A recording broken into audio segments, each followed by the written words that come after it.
Hello, this is Chris Wyndham with the American Military University. Today I am presenting Climate Change and Overcrowding in U.S. National Parks, a Policy and Ethical Lens to EVSP508 Environmental Ethics Session Bravo, Fall 2024. Here are the topics we will explore, and here we'll be addressing overcrowding in Zion National Park. Overcrowding stresses park infrastructure and exacerbates environmental impacts such as increased emissions and resource depletion. Addressing these issues require an understanding of federal policies that govern park management. The first federal regulation that we will cover is the National Environmental Policy Act, or NEPA, that was established in 1970 and is overseen by the Council on Environmental Quality. The regulation that affects Zion is its requirement for Environmental Impact Statements, or EIS, for any large-scale projects within the park. Seen through an anthropocentric lens, NEPA aims to protect the environment for the use of humans, such as recreation and education. However, the EIS process is also ecocentric in that project planners must account for long-term ecosystem health when considering which plans to implement. The Clean Air Act was also established in 1970 and is overseen by the EPA. It establishes emission standards for vehicles, including those used in park shuttle systems. For instance, on September 4, 2024, Zion switched to zero-emission electric buses to address climate change.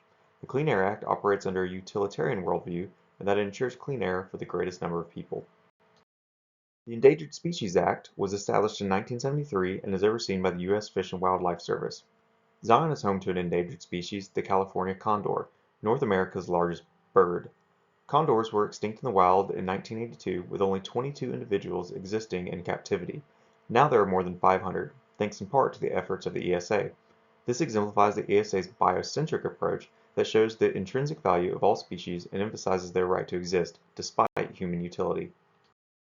When Congress created the National Park Service via the Organic Act of 1916, the parks were meant to accomplish two goals. One, to preserve the scenery, natural and historic objects and wildlife within, and two, to provide for the enjoyment of those things by current and future generations. From the inception of the National Park Service, it is imbued with an anthropocentric worldview with elements of ecocentrism. The Organic Act states that we must balance human enjoyment with the need to protect natural landscapes and wildlife. This dual mandate demonstrates a stewardship ethic towards our public lands.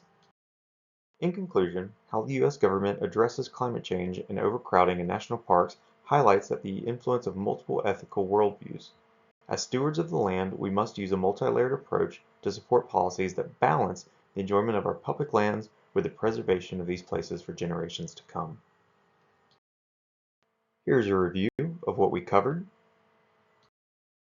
and these are the references for this video. Thank you for listening.